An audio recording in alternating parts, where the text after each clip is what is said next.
Hello students, welcome to Eduauraa. My name is Rajni Jha and I'll be taking Sociology optional classes.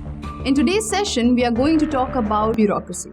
A bureaucracy is an organization of non-elected officials who implement the rules, laws, and functions of their institution. A bureaucrat is a member of bureaucracy and can comprise the administration of any organization of any size, though the term usually connotes someone within an institution of government. Bureaucrat jobs were historically often desk jobs, though the modern bureaucrat may be found in the field as well as in the office.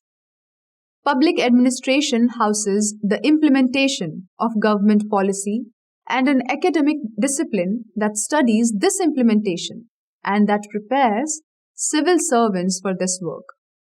In the US, civil servants and academics such as Woodrow Wilson promoted American civil service reform in 1880s, moving public administration into academia. Red tape is excessive regulation or rigid conformity to formal rules that is considered redundant or bureaucratic and hinders or prevents the actions or decision making.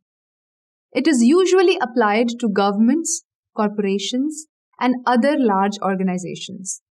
Red tape generally includes filling out paperwork, obtaining licenses, having multiple people or committees approve a decision, and various low-level rules that make conducting one's affairs slower, more difficult, or both. Red tape can also include filing and certification requirements, reporting, investigation, inspection, enforcement practices and procedures.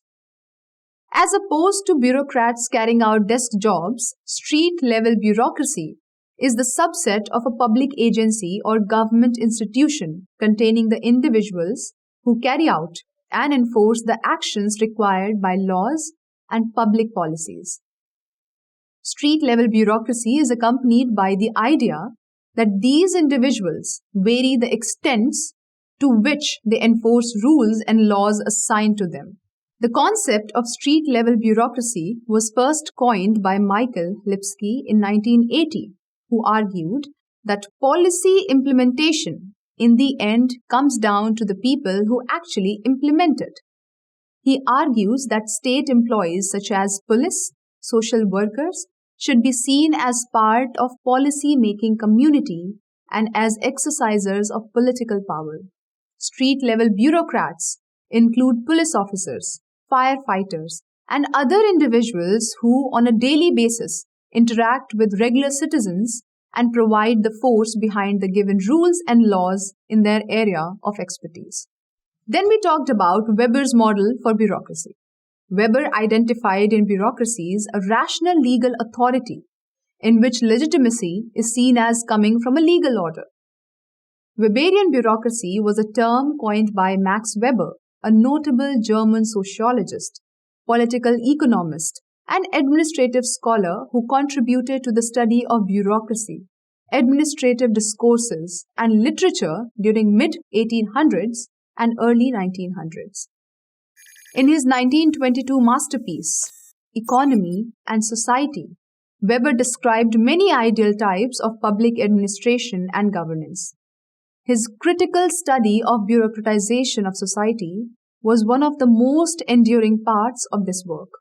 It was Weber who began the study of bureaucracy and whose works led to popularization of this term. Many aspects of modern public administration date back to him. This is epitomized in the fact that a classic, hierarchically organized civil service is still called a Weberian civil service.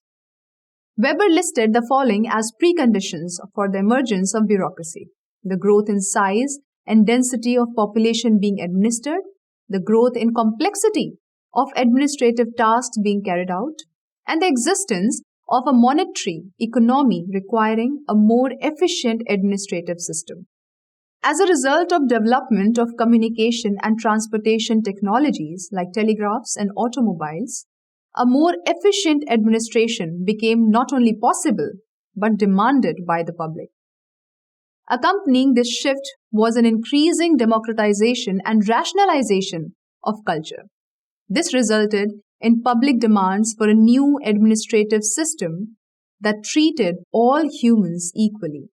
Weber's ideal bureaucracy is characterized by a lot of features. For example, hierarchical organization, delineated lines of authority with fixed areas of activity, action taken on the basis of and recorded in written rules, bureaucratic officials with expert training, rules implemented by neutral officers, and career advancement depending on technical qualifications judged by organization, not individuals. So in bureaucracy, Weber talked about rational legal authority. Weber identified in bureaucracy a rational legal authority in which legitimacy is seen as coming from a legal order, as I told you earlier. The majority of modern bureaucratic officials and political leaders represent this type of authority. However, while recognizing bureaucracy as the most efficient form of organization and perhaps indispensable for modern state, Weber also saw it as a threat to individual freedom.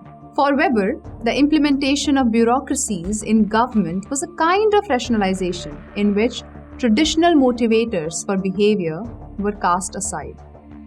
Instead of utilizing traditions, emotions, or values to motivate behavior in a bureaucracy, people used rational calculations. Regarding Western societies, Weber called this increasing rationalization as iron cage that trapped individuals in systems based solely on efficiency, rational calculation, and control. In his theory, the iron cage is one set of rules and laws that we all are subjected to. According to Weber, the shift from old form of mobility like kinship to new forms like strict legal rules was a direct result of the growth of bureaucracy and capitalism.